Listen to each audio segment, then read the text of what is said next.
Talk to you. Mr. Massey. Mr. Chairman, I yield myself such time as I might consume. The gentleman is recognized. Even before America declared its independence, John Adams emphasized that a republic is a government of laws and not of men. That's what we're here to debate tonight. Are we a government of laws or a government of the executive branch? Are we going to allow the executive branch to write the laws? Are we going to turn our Constitution on its head? Have we gone too far already? I would argue we have, and that is why we need the REINS Act.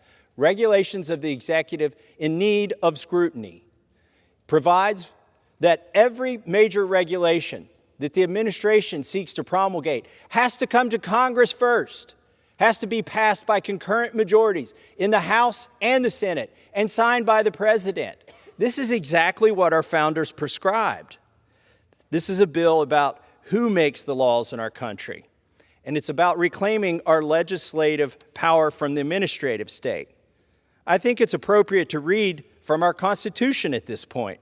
Article 1, Section 1 of the Constitution says, all legislative powers, not some legislative powers, all legislative powers herein granted shall be vested in a Congress of the United States, which shall consist of a Senate and House of Representatives. Does it say it shall consist of a bureaucracy? It does not. All legislative powers are vested here and in the Senate. And that is why we need to stop letting the executive branch make law. Are they merely tweaking regulations? Are they determining the amount of sulfur dioxide that's acceptable to release from a power plant with civil infractions imposed if a company doesn't comply? No, they're making laws that put people in prison over there in the administrative branch. And we're doing nothing about it. We've atrophied. The power of Congress has atrophied. We're almost like ombudsman to the executive branch now. This needs to change. In the words of James Madison, the accumulation of all powers, legislative, executive, and judiciary, in the same hands may justly be pronounced the very definition of tyranny. I'm afraid that's what we've come to. Too many of our laws, civil and criminal, are now being written by the executive branch. Here's what the REINS Act does, and here's why it's important.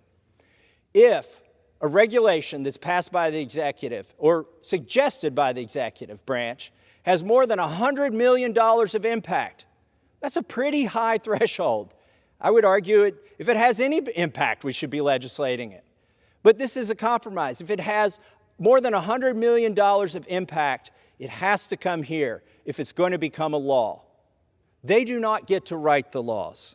And so, that is why we need the REINS Act. And with that, I reserve the balance of my time. The gentleman reserves. The gentleman from New York is recognized. Mr. Chairman, today we are considering a bill that would require both houses of Congress to vote to approve and for the President to sign a motion of approval for any major rule in progress from our executive branch.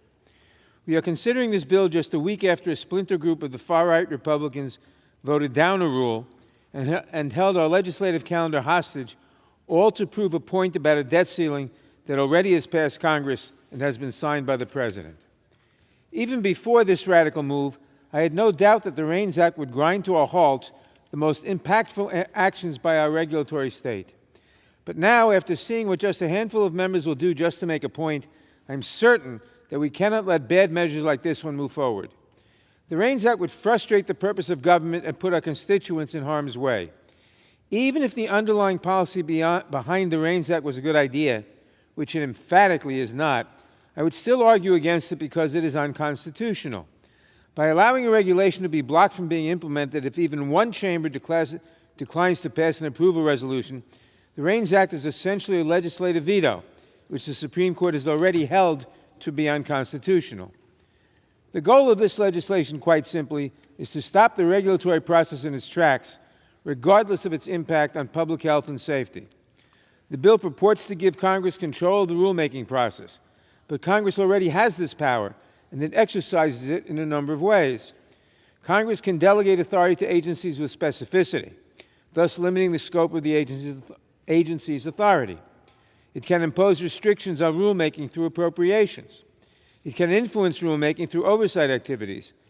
And if all of these measures are insufficient, we also have the blunt tool of the Congressional Review Act, which allows Congress not only to overturn a rule, but also to bar the agency from ever passing a substantially similar rule. But the REINS Act is not only redundant, it also creates insurmountable procedural hurdles that would stall the approval of rules of major impact, rules that would be highly beneficial to the public's health and safety. It's important to remember why we have regulations in the first place. Congress sets broad policies, but we delegate authority to executive agencies because we do not have the expertise to craft technical regulations ourselves. Who here knows how many parts per billion of arsenic should be allowed in our drinking water? Is 10 the proper amount? Should it be 5 or 15? None of us here knows the answer, but the dedicated professionals at our federal agencies, many of whom have decades of experience and vast technical expertise, undertake a careful process with numerous procedural safeguards to protect our health and safety. The recent smog and pollution much of the East Coast experienced last week as a result of the Canadian wildfires is a great example of why we need an informed regulatory state to act on our behalf. Decades ago, many cities had similar levels of pollutants in the air, clogging our lungs and causing harm to our children and the environment, as we saw last week. But thanks to expert-informed policies like those regulations instituted under the Clean Air Act, we rarely have days like we saw last week, when our most vulnerable citizens must take shelter inside to avoid breathing the air. Regulations ensure that our air is safe to breathe, our water is safe to drink, our food is safe to eat, and the life-saving medications we depend on are safe and effective. I feel much better about leaving regulatory decisions to the careful study of agency experts rather than to members of Congress who want to substitute their judgment subject to the whims of politics. I urge my colleagues to join me in opposing this dangerous bill, and I reserve the balance of my time. The gentleman reserves. The gentleman from Kentucky is recognized. Well, now we've had a sneak preview of what the next hour of debate is going to look like. The other side is going to argue that we need to give up more power to the executive branch. I think our constituents would be appalled. They sent us here and they say we're not effective enough, yet the other side of the aisle is going to say, oh, we need to give the power to the executive branch. We've also heard here already tonight that this bill, which would restore our Constitution, they say may be unconstitutional. But they're referring to a Supreme Court case that has nothing to do with this bill, INS versus Chadha, which said you can't have a legislative veto. Well, that bill that they were ruling on ran afoul of the Constitution because it didn't require passage in both chambers and a signature by the President. Yet the REINS Act requires passage in both chambers and a signature by the President. So their claim that it's unconstitutional is absurd because this is what's required to restore the Constitution. And then their claim that the REINS Act is redundant because we already have the Congressional Review Act is equally as absurd. There have been over 90,000 rules passed by the executive branch since the Congressional Review Act was passed. Only 20 of those have been able to be repealed by this chamber and the Senate. So this is not a substitute for the Congressional Review Act. It's not redundant. This is what's required. It's what's missing right now in our constitutional structure from what our founders intended. And with that, I would like to yield 3.5 minutes to my colleague from Wyoming, also a member of the Subcommittee on Regulatory Reform, Ms. Hageman. Thank you. The power of the administrative state to impose radical and unpopular policies that can never be passed by Congress violates the separation of powers established by the Constitution and is a failed business model for running this country. Section 1 of Article 1 of the United States Constitution grants all legislative powers to Congress. Over time, however, Congress has excessively delegated its constitutional charge while failing to conduct appropriate oversight and retain accountability for the content of the laws that it passes. The REINS Act is critical to Congress reclaiming its rightful authority and responsibility to legislate. The purpose of this act is to increase accountability for and transparency in the federal regulatory process. By requiring a vote in Congress, the REINS Act will result in a more carefully drafted and detailed legislation an improved regulatory process, and a legislative branch that is truly accountable to the American people. The REINS Act is drafted to address what is often referred to as the non-delegation doctrine, which is a judicially created concept that has resulted in a dramatic shift in power from the legislative branch to the executive branch and is flat out unconstitutional. It is what has allowed regulatory agencies to adopt regulations and even guidance documents that may impose economic costs of billions of dollars on certain industries and businesses and ultimately on the American people without any congressional oversight or involvement at all. As an example, a few years ago, the USDA issued guidance requiring cattle to have radio frequency ID ear tags for tracking purposes. This would have imposed a $2 billion cost on the cattle industry, yet the ranchers had no input, and Congress never passed such a law. The current state of affairs has empowered unelected bureaucrats to legislate without any accountability whatsoever, while allowing members of Congress, your elected representatives, to abdicate their most important constitutional responsibility, the responsibility to write the laws. The REINS Act requires Congress to affirmatively approve agency rules with an annual economic effect of $100 million before they become effective. Prior legislative attempts to rein in the administrative state have been insufficient, and the result? The administrative state has continued unabated, imposing unwanted, unwise, unlawful, and unconstitutional policies with impunity. What do I mean?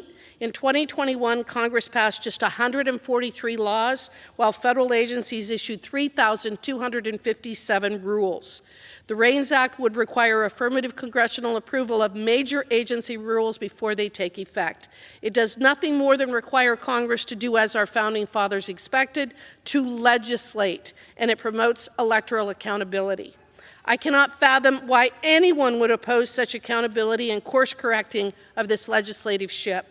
Please put America and your constituents first. Please hold Congress accountable for legislating, and please vote yes on the REINS Act. And with that, I yield back. Reserve. The gentleman from Kentucky reserves. I reserve. The gentleman from New York is recognized. Gentleman from New York reserves. The gentleman from Kentucky. Mr. Chair, I ask unanimous consent to insert in the record a cost estimate for H.R. 277 prepared by the Congressional Budget Office, an exchange of letters between the Judiciary Committee and the Budget Committee, and an exchange of letters between the Judiciary Committee and the Rules Committee. This is covered under General Leaf. All right. I now yield 2 minutes to my good friend, Mr. Rutherford from Florida. The gentleman is recognized. Mr. Speaker, like my good colleague here from Kentucky, I rise today to remind this chamber that our founders put Congress in charge of writing our laws, not unelected bureaucrats at federal agencies. Yet since taking office, President Biden has signed more than 100 executive orders, and insidious rules are fast-flowing from executive branch agencies, creating miles of red tape and running up America's taxpayers' tab by $1.5 trillion. My constituents back home are struggling to make ends meet, and it's a direct consequence of this administration's misguided policies and their insidious rulemaking. It's past time that we put a stop to the president's abuse of executive power.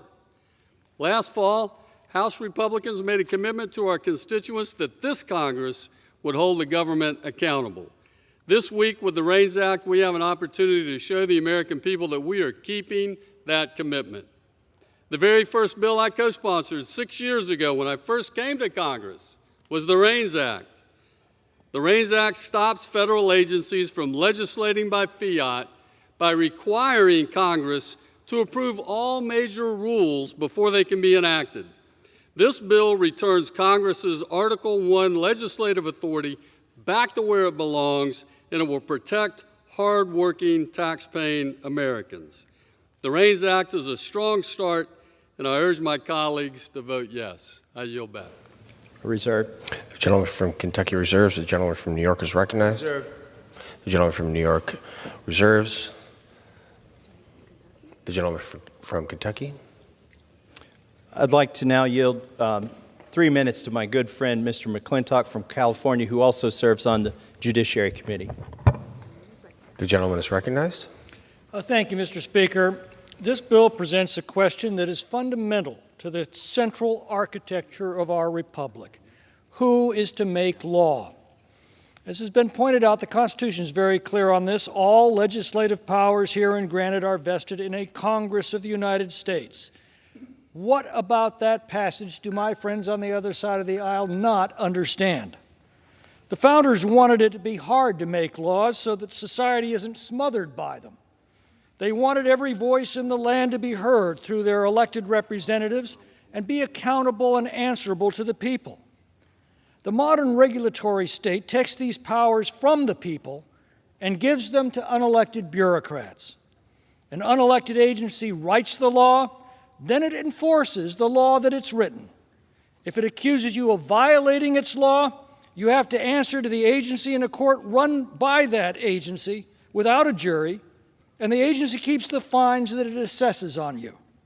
Is there any more profound threat to a democracy than that? 10 times more laws are written by the regulatory agencies today than by the people's representatives. Americans now have 10 times the chance of being hauled into an administrative law court for breaking an agency regulation than they have of being charged with a statutory crime where they have the full protection of the Bill of Rights. The REINS Act starts to put this genie back in the bottle by requiring that regulatory acts that impose more than $100 million of cost to the American public must be enacted by the elected Congress. That means if you don't like that law, you can hold your elected representative directly accountable. That's what a democracy is, a government that answers to the people. Now, opponents of this bill tell us that we've got to defer to the experts. Well, that is not a democracy. That is an oligarchy. We have just endured the folly of experts. Lockdowns and mandates the experts told us would slow the spread of COVID. We now have study after study documenting that their measures not only failed to protect us, but did incalculable damage to the economy, to the education of our children, and needlessly cost lives through delayed health screenings and treatments, drug and alcohol-related deaths, increased suicide rates. No representative voted for these measures. The regulatory state simply imposed them. Experts are there to advise us from every perspective, but it's then the responsibility of elected representatives on behalf of the people to sort through their perspectives and advice and chart a course that takes into account all the issues at hand and be accountable and answerable to the people for those decisions.